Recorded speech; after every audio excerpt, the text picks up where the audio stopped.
You ever play a game so good that you forget to eat? That's the magic of a perfect open-world game. It's not just about map size, graphics, or missions. It's about immersion, the kind of world that feels alive, where every step, every sound, every tiny detail keeps you hooked. So today, we're not talking about good games. We're talking about 15 perfect 10 out of 10 open-world games that are worth every single penny. Let's jump right in. Now, this one doesn't rely on chaos or explosions. It's pure atmosphere. L.A. Noire drops you right into the smoky streets of 1940s Los Angeles, a city full of secrets, corruption, and lies. You play as Detective Cole Phelps, solving murders, interrogating suspects, and climbing your way through the LAPD ranks. But what makes it so special is how real everything feels. You're not mowing down enemies. You're studying faces, watching eyes twitch, reading expressions. When someone lies, you feel it. Every case plays out like a crime film. Jazz music humming in the background, headlights cutting through the fog, and your notebook filling with clues. It's slow burn, cinematic storytelling done right. And even today, that facial animation tech is still wildly impressive. L.A. Noire proves you don't need chaos to be intense. Sometimes the quietest worlds are the most gripping. If L.A. Noire makes you feel like a detective, Watch Dogs 2 makes you feel like a digital god. Set in a vibrant, tech-fueled San Francisco, you play as Marcus Holloway, a hacker with a cause and a sense of humor. You're not just breaking into systems, you're turning the entire city into your playground. Hack traffic lights, control security cameras, shut down the power grid, you name it. It's GTA meets Silicon Valley, but funnier, flashier, and full of personality. The best part? You can play your way, go stealth and sneak through security systems, or go loud and send drones flying into chaos. It's creativity over destruction, brains over bullets, the writing, the music, the energy. It's pure youth rebellion. It's got that hacker against the system vibe, but with memes, tech, and a world that feels alive. Watch Dogs 2 didn't just evolve from the first, it redefined it. You can't talk about immersion without mentioning this masterpiece. Red Dead Redemption 2 isn't just a game, it's an experience. The moment you step into that endless frontier, you feel it. The wind brushing through the grass, the slow creak of your saddle, the sound of your horse breathing. It's cinematic storytelling at its finest. You play as Arthur Morgan, an outlaw torn between loyalty and morality. And it's one of the best-written characters in gaming history. The world doesn't revolve around you. You revolve around it. Townspeople remember you. Animals react to you. Your camp evolves with your actions. Every sunrise feels earned. Every sunset feels final. By the end, you're not just playing Arthur. You are Arthur. Red Dead 2 is slow. It's patient. But it's also a world that makes you care about every single detail. It's Rockstar at their emotional peak. This one? Criminally underrated. Sleeping Dogs takes the GTA formula and perfects the combat. Set in the neon chaos of Hong Kong, you play as Wei Shen, an undercover cop infiltrating the triads. And this isn't just a copy of GTA, this is its own beast. The hand-to-hand combat is buttery smooth. You're flipping enemies, countering blows, using the environment to your advantage, smashing heads into fish tanks, tossing thugs through windows. It's brutal, it's stylish, and it's so satisfying. But what really sets it apart is the story. Wei's loyalty is constantly torn between justice and brotherhood. You feel that conflict every time you choose between the badge and the gang. And man, Hong Kong itself, it's alive. Street food stalls, neon lights reflecting on wet pavement, the chatter of the crowd. It's a living, breathing city that you never want to leave. Sleeping Dogs is one of those games that people slept on, but once you play it, it's unforgettable. This one is art. Ghost of Tsushima is what happens when every frame of a game is designed to be beautiful. You play as Jin Sakai, a samurai defending his homeland from Mongol invaders. From the moment you step into a golden forest or ride through fields of red leaves, it's breathtaking. But it's not just about visuals.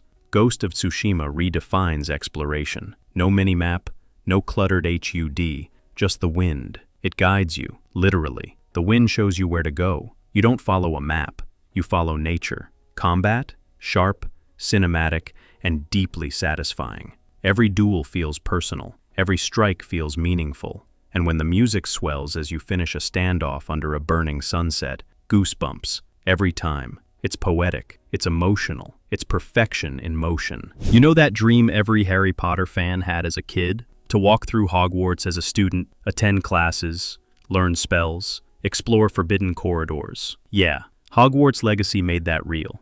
You start as a fifth-year student with a secret power, and the moment you enter the castle, it's pure magic. Moving staircases, talking portraits, secret rooms, the attention to detail is unreal. The world feels alive, not because of enemies or quests, but because it's Hogwarts. Every hallway tells a story. Every spell you learn feels earned. The combat? Surprisingly deep.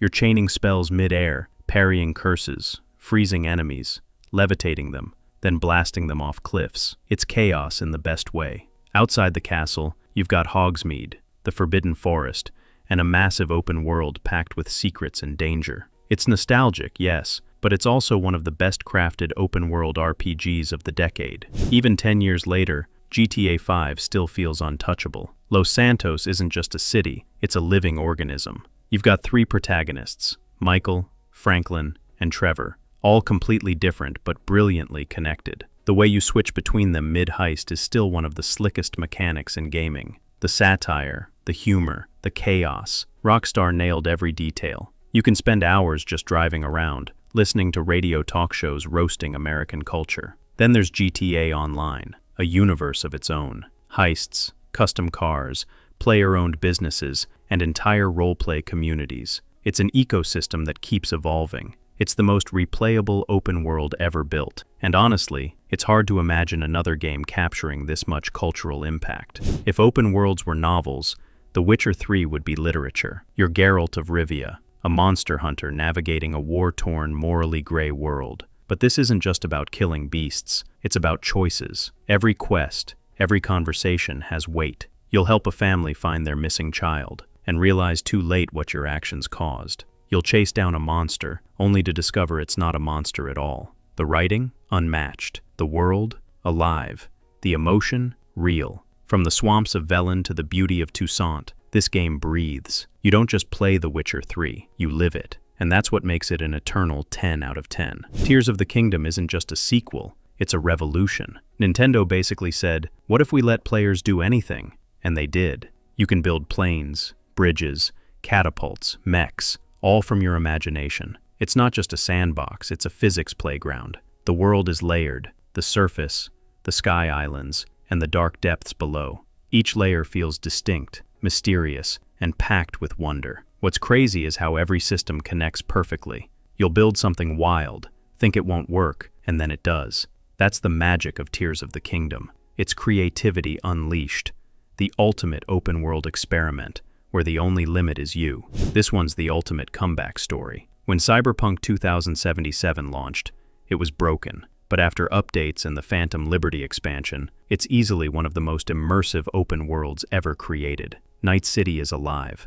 Every neon sign, every NPC, every car, every alley. It feels like a world that never sleeps. You can almost smell the smog and hear the hum of machinery. You play as V, a mercenary chasing immortality in a world ruled by corporations. The story is cinematic, emotional, and full of moral choices that actually matter. And then there's Johnny Silverhand, Keanu Reeves himself, haunting your mind as a rockstar rebel. It's chaotic, beautiful, tragic, and futuristic all at once. Cyberpunk 2077 is proof that even the most broken worlds can rise again, better than ever. This is one of the most visually jaw-dropping games ever made. Horizon Forbidden West is what happens when nature and machines collide, literally. You play as Aloy, exploring a post-apocalyptic world ruled by giant robotic creatures. Each one is designed like an animal, mechanical, terrifying, yet majestic. The combat's all about precision. You scan weak points, set traps,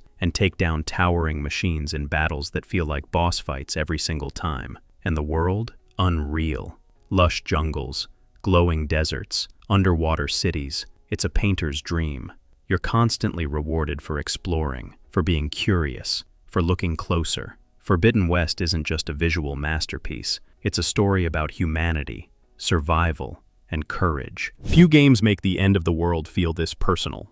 In Fallout 4, you emerge from a vault 200 years after nuclear war, and the world is wrecked. But you can rebuild it, literally. You create settlements, recruit survivors, craft weapons, and decide who lives or dies. Every choice changes the wasteland around you.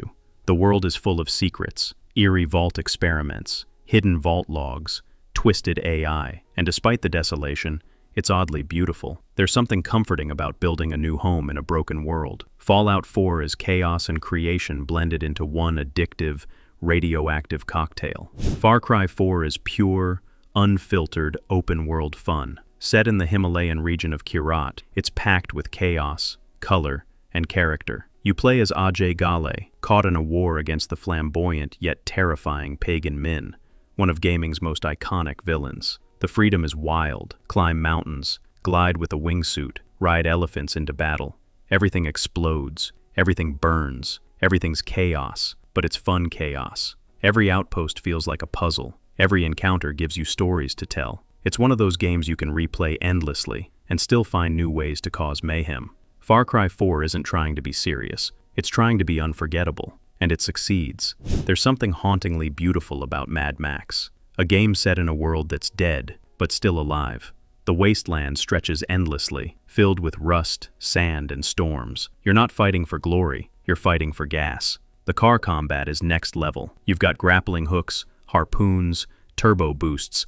Every chase feels cinematic and raw. And when a sandstorm hits, and lightning crashes around you while you're driving through chaos, you just sit there, jaw-dropped. Mad Max nails atmosphere like nothing else. It's desolate, yes, but you can't stop exploring. It's strangely peaceful and endlessly addictive. This is it, the gold standard. Elden Ring isn't just an open-world game, it's an open-world revelation. You're dropped into the lands between, with zero guidance. No markers, no hand-holding, just a world that whispers, figure it out. Every hill hides a secret, every ruin has a story, every boss will destroy you.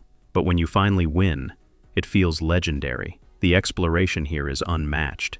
You can spend hours just wandering, discovering dungeons, fighting dragons, or stumbling upon moments of quiet beauty. And that's what makes it special. It's not about telling you what to do. It's about letting you discover it for yourself. Elden Ring isn't just one of the best open-world games ever made. It's one of the most important. And there you have it. 15 perfect 10 out of 10 open-world games worth every penny. Each one gives you something different. Emotion, chaos, peace, or discovery. But all of them remind us why we fell in love with gaming in the first place. If you made it this far, drop a like, comment your favorite world down below, and subscribe for more deep dives like this one. Because in these worlds, we don't just play games, we live them.